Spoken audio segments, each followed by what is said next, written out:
Okay, hello everybody. Okay. I've spoken in the past about different aspects of a slave mentality, whether it's feeling of worthlessness, an inability to create personal aspirations, an apathetic attitude toward life, and a resolve to live with a heightened sense of fear and stress. There's another aspect to the slave mentality that I've become more and more aware of over the last few years, although I'm sure that it is in fact deeply rooted in the Jewish way, and that is what I call modern day Jewish martyrdom. Too often I have witnessed people fasting on Yom Kippur when they have received a Pesach that they have to eat and drink lest they become dangerously ill. I've unfortunately been to too many funerals in my time here in South Africa, and something that I've noticed again and again is older men and women, when they're offered a chair to sit on, they stoically refuse.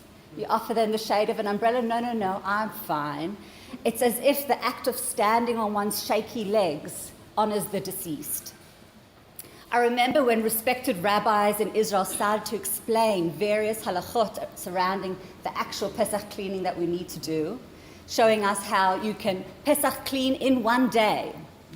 Part of me was so confused. Aren't we supposed to feel like slaves? This brings me to a big question. Does God want us to suffer? Does being Jewish mean living a life of deprivation? Deprivation of pleasure, of all the culinary treasures in the world? Does it mean committing oneself to acts of servitude that detract from our health and well-being? If so, we must question what kind of relationship we are fostering with Hashem.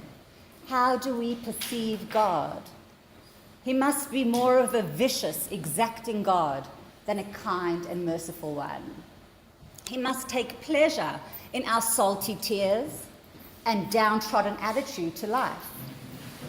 If this is how we view Hashem, this is how we will experience him, for only in denial of our own needs would we feel his presence.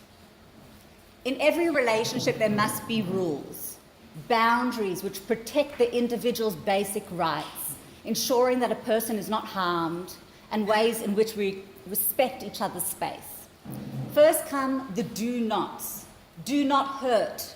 Do not speak ill of. Do not tread on someone else's toes. In a more intimate relationship, we would have do not shout. Do not be disrespectful. Do not intentionally hurt the other.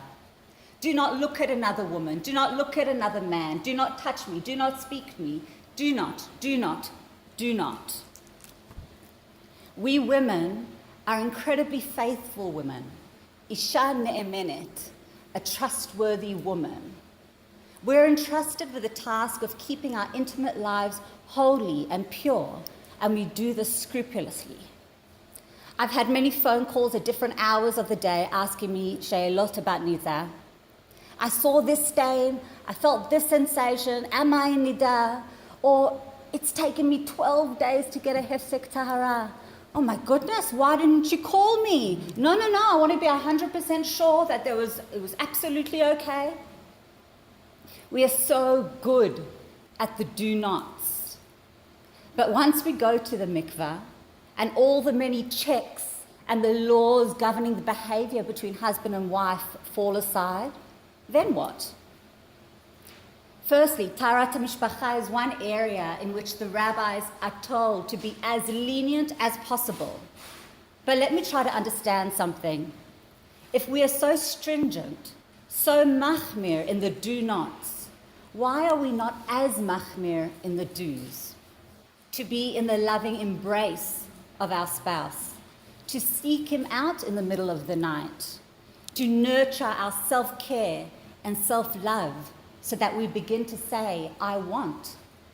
We forget the other side of the precious relationship coin, the do's. Do be loving, do be kind, do smile, do rejoice, do be grateful, do dance, sing, be glad and be merry.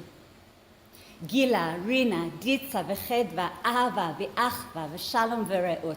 Rabbi Twersky teaches beautifully that these are not gifts that we receive merely by standing under the chuppah. These are available to all in marriage when we invest in marital happiness. These are available when we open ourselves up to the world of simcha and pleasure, love, delight, brotherhood, friendship, partnership. Once the do-nots are in place, this is the relationship we ought to be fostering. Coming out of Egypt, from the land of servitude, we left a tyrant who relished in our misery. Being a slave for so many years changes our intrinsic nature. Suffering becomes the only language you speak, the only measure of accomplishment. But we were taken out of Egypt to serve a new master. However, our new master wants a relationship with us. Hashem wants us to choose to partner with him. He took us out, biyad chazaka uvizroya netuya. This is usually seen as a picture of wartime where Hashem swept us out of Egypt with a mighty hand. But looking at it in another way, he swept us out of Egypt towards him in a hug. What is a hug? It is boundaries, but not for boundaries' sake, for the sake of the love and care that gets invested inside. The hug does not allow for a relationship of suffering. In Hashem's loving arms, we are embraced, we are nurtured in order to thrive and flourish. So the laws come to protect the uniqueness of such a relationship. And so we have boundaries with Hashem. We are told he is a jealous God. He demands exclusivity. He's a God of judgment. He expects us to abide by his laws. But he is also the God that wants us to be nurtured and nourished in the land flowing with milk and honey. He is the God that wants us to serve him from a place of joy. Ivdu et Hashem b'simcha, bo lefanav birnana. When we realize that this is the relationship that Hashem wants from us, we can experience his love, his care, his guiding hand, and feel joy and pleasure in that relationship. The God who took us out of Egypt prefers rejoicing, singing, and dancing to shaky legs at a funeral. The God who took us out of Egypt yearns to see a couple reunited. We can be lauded and praised for how stringent we are in the do-nots. Hashem yearns for us to be extra stringent in the do's.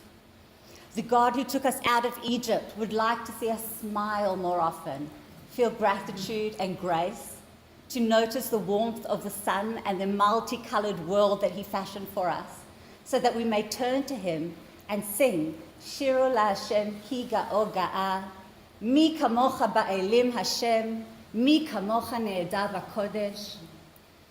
Yes, there is a place for martyrdom, a very difficult and sad place that many generations of our ancestors have had to fill when they faced the swords, fires, and persecutions by captors and oppressors. It was in those circumstances that our sages taught us the 3 mitzvot that we should rather give up our lives than transgress. But those are 3 mitzvot out of 613. That is 0.5% of all of the mitzvot. And we are taught about the 610 other ones, a more powerful and overriding commandment. V'chai bahem. Live by them. Make a life through the mitzvot. Embrace liveliness and love. Embrace kindness and friendship. Embrace the embrace and live life to the fullest. It is with love that Hashem brought us into this world, and it is through showing and sharing love that we bring pride to our Creator and live the purpose for which we were freed from Egypt into a world of love and opportunity. This Pesach, let us focus on what it really means to be free. Why were we saved by Hashem? What does he truly want from a relationship with us? Wishing you all a Chag Kasher v'Sameach.